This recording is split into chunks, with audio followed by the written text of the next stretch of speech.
Okay, so imagine a corporate training manual, right?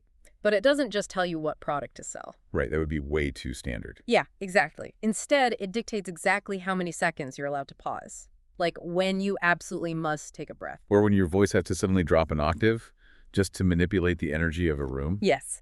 And today we are doing a deep dive into this highly secretive, deeply psychological blueprint from the FMCG industry. The fast-moving consumer goods sector, it's a notoriously aggressive space, Oh, super aggressive. Specifically, we have our hands on a director's instructional document for a sales training program in the Indian snacks sector. which is just a massive high-volume market. Huge. And the very first slide these trainees see, it just flashes this simple greeting. Quote, "Welcome to episode No 13 of Sales with Value." It's okay, it sounds pretty innocent so far. You'd think, right? But then the core title of the module hits the screen. And it's this wildly provocative question to throw at people whose entire livelihood depends on human interaction. It asks, is your way of speaking effective? Which, immediately puts the trainee on the defensive. It's actually a brilliant instructional tactic. Okay, let's unpack this. Because our mission today is to deconstruct this blueprint and expose the cognitive tricks it uses. Right, because you stop looking at a standard corporate presentation and start looking at the hidden architecture of persuasion. The tone of the entire document is mandated to be, quote, simple, practical, high impact. Makes sense. Yeah, I mean, in that fast-paced retail world, your communication just has to cut through the noise immediately. It really does. And the manual is relentlessly strict right out of the gate in this section titled Visual Instructions. It mandates, quote, clean Indian retail visuals. Clean visuals, but grounded in a very specific reality. Exactly. Specifically, it demands a Kirana store interaction showing a, quote, salesman talking with a shopkeeper. For those who might not know, a Kirana store is like a really dense floor-to-ceiling neighborhood shop, right? Yeah, just incredibly crowded. The noise of the street is totally bleeding in. That shopkeeper is probably managing inventory, handling cash, and dealing with like 3 different suppliers all at the exact same time. It's basically a daily chaotic battlefield for these salespeople. Right. So if this training is about speaking, why does the document dedicate so much effort to dictating the visual environment? It even specifically calls for close-up face expressions and slow motion during key lines. Well, what's fascinating here is that learning is deeply contextual. A sterile white background featuring bullet points about communication theory. Would just put everyone to sleep. Exactly. It would be entirely useless in that context. By placing the lesson inside that chaotic Kirana store setting, the video bypasses the brain's abstract filtering system. Oh, I see. Yeah, the trainee sees those stacked shelves, they recognize the cramped counter space, and their brain registers the information as an immediate, practical survival tool rather than some theoretical lecture. Okay, if I'm looking at this from a purely cognitive standpoint, grounding it in reality makes total sense, but then it gets weirdly cinematic. The slow motion. Yes, it mandates these close-up facial expressions in slow motion, like artificially slowing down a fast-paced retail environment and zooming in on facial tics seems like overkill, unless, they're trying to force the trainee to see the physical consequences of their words. That's exactly it. The focus on micro-expressions leverages an evolutionary shortcut. We are biologically hardwired to process facial cues milliseconds before we process spoken language. Wow, really? Oh, totally. By zooming in on the shopkeeper's face as the salesperson delivers a line, the trainee actively watches the shopkeeper's jaw tighten in defense or their posture relax in trust in real time. So it bypasses abstract advice completely. Exactly. And the mandate for slow motion operates like a cognitive highlighter pen. It signals to the viewer's prefrontal cortex to allocate maximum processing power to this specific fraction of a second. Because that's the exact moment the neurological decision to buy or reject is actually made. Precisely. Okay, so moving from the visual setting to the vocal performance required in that setting, capturing that visual attention is totally useless if the auditory environment puts the brain to sleep, right? Right. Well, the voice instructions for the narrator are just as obsessive. They literally read like a masterclass in psychological manipulation. Oh, they don't leave anything to chance. Not a single thing. The manual states that when the narrator is telling a story, the delivery must be, quote, slow and emotional. Building trust. Yeah. But then the instant they transition to sharp liners. Which are the key takeaways or Yeah, the hard pitches. exactly. The delivery has to abruptly snap into high energy, and there must be deliberate pauses after key lines.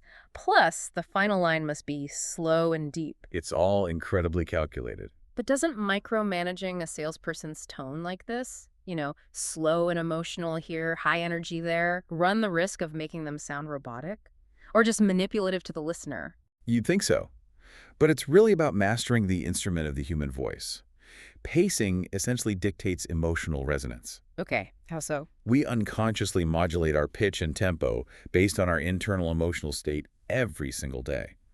When we're panicked, our vocal cords tighten, pushing our pitch higher and our pacing faster. Right, like when you're stressed. Exactly. But when we feel safe, the vagus nerve engages, our breathing deepens, and our vocal delivery slows down. This document is forcing salespeople to reverse engineer that biological process. So they're artificially constructing a feeling of safety and urgency in their clients? Yes. High energy creates an immediate sense of urgency, which is crucial for moving snack products quickly. But if a salesperson stays at a 10 out of 10 constantly, they just sound desperate, don't Oh, they? absolutely. The shopkeeper will feel attacked, and their own defenses will spike. That's why the contrast is the actual weapon here. You're essentially creating auditory whiplash. Exactly. By dropping the tempo to a crawl for the slow and emotional story segment, you literally lower the listener's heart rate. You force them to lean in. Right, which makes the sudden high-energy pivot hit twice as hard. Without that slow, emotional setup, the high energy just becomes background noise. Noise that the shopkeeper will totally tune out to protect their own energy levels. Exactly. That makes so much sense. But even with that auditory whiplash, the modern brain is incredibly stubborn about maintaining focus. Oh, definitely. Shifting from how the voice sounds to how the presentation keeps you from zoning out. Yeah, there's a brilliant tactical instruction here in the document. It's a pattern break rule. Which is so critical. It requires a visual change every 8 to 10 seconds. Literally every 8 to 10 seconds, the camera angle must shift or a new element must appear on the screen. It's relentless. It is. And additionally, those sharp liners we mentioned, they must appear on screen in bold, large text. This 8 to 10 second rule just reminds me so much of scrolling on social media. It's the exact same mechanic. If we connect this to the bigger picture of adult learning, we are dealing with an incredibly energy-hungry organ. The brain, you mean? Right. Maintaining focused attention is metabolically expensive. When the visual field remains static, the brain experiences a phenomenon called habituation. So it basically gets bored. Exactly. It scans the static image, determines there's no new threat or reward, and literally turns down the energy supplied to the prefrontal cortex to save calories. And the viewer just glazes over. Yep. So forcing a visual cut every 8 seconds triggers an involuntary biological reflex known as the orienting response. Because our evolutionary ancestors needed to constantly scan the horizon for predators. Exactly. Our brains are wired to react to sudden visual shifts. This corporate video is hijacking a prehistoric survival mechanism just to keep a trainee focused on potato chip sales techniques. That is wild. It prevents cognitive fatigue by constantly forcing the brain to wake up and reassess the new visual data. And that bold text overlay you mentioned, that capitalizes on another deeply effective neurological hack called dual encoding. Okay, dual encode, meaning what exactly? Yeah. Well, relying on auditory memory alone is incredibly inefficient.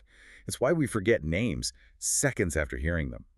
But when the high-energy voice delivers the sharp one-liner, and those exact words simultaneously smash onto the screen in bold text. Oh, the brain is forced to process the identical information through two completely separate neural pathways. Exactly. The auditory cortex and the visual cortex.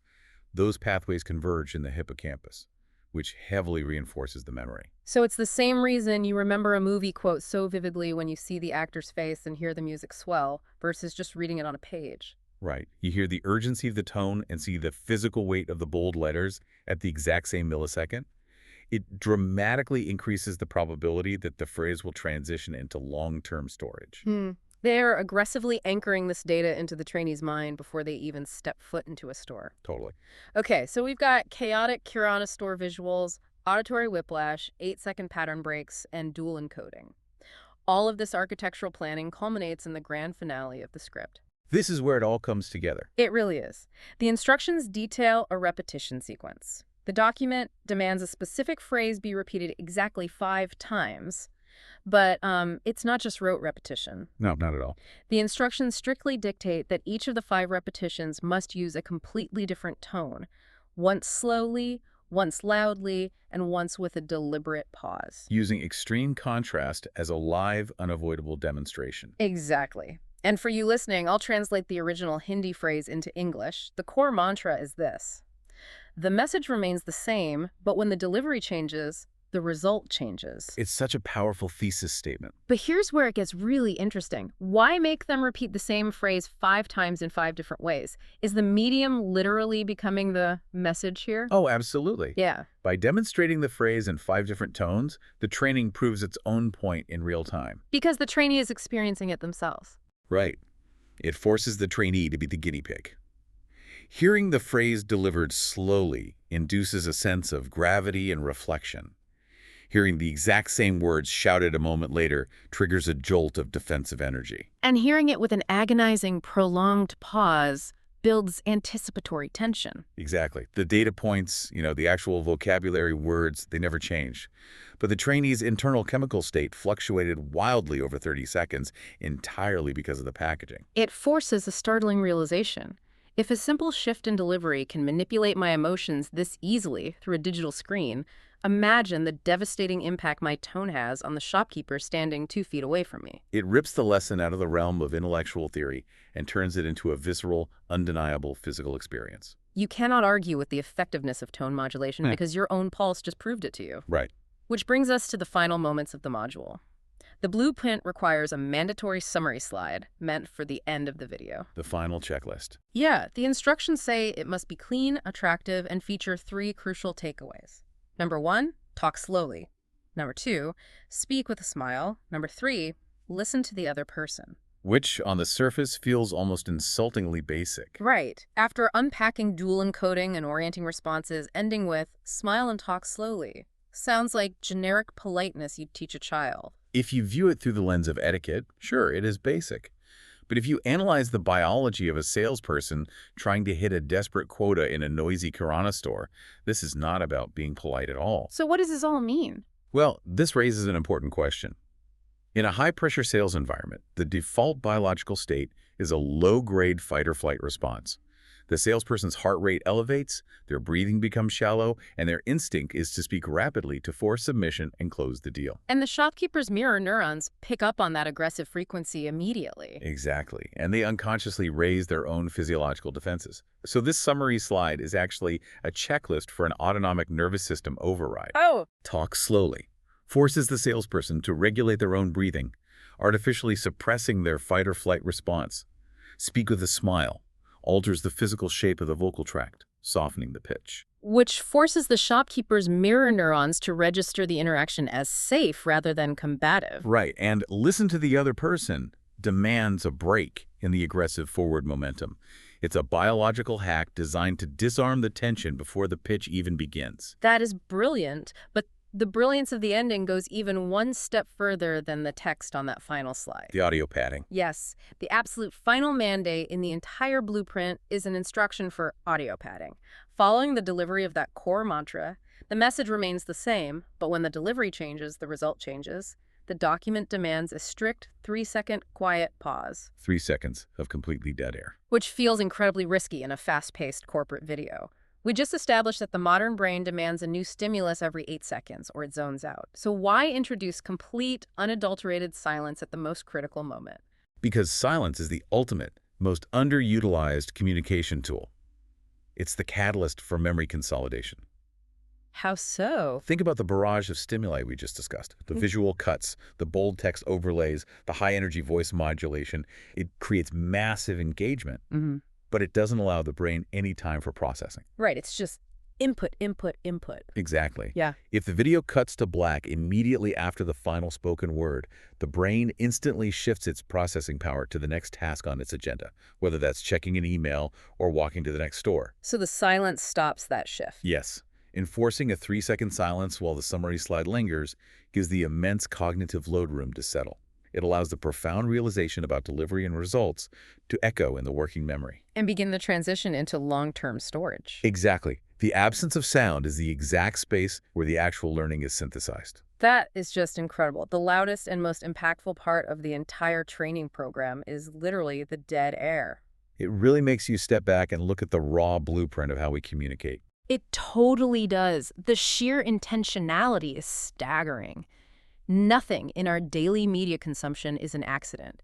Every visual cut, every bolded letter, every slight drop in vocal pitch, and that final suffocating silence. It's a meticulously engineered machine. Engineered to alter human behavior, which leaves you, listening to this right now, with a serious final thought to ponder. Something to carry with you today. Exactly. Think about the most high-stakes conversation or presentation you have coming up this week. You've probably obsessed over the data. You have likely outlined exactly what you were going to say to make your case. But have you engineered the packaging? Right.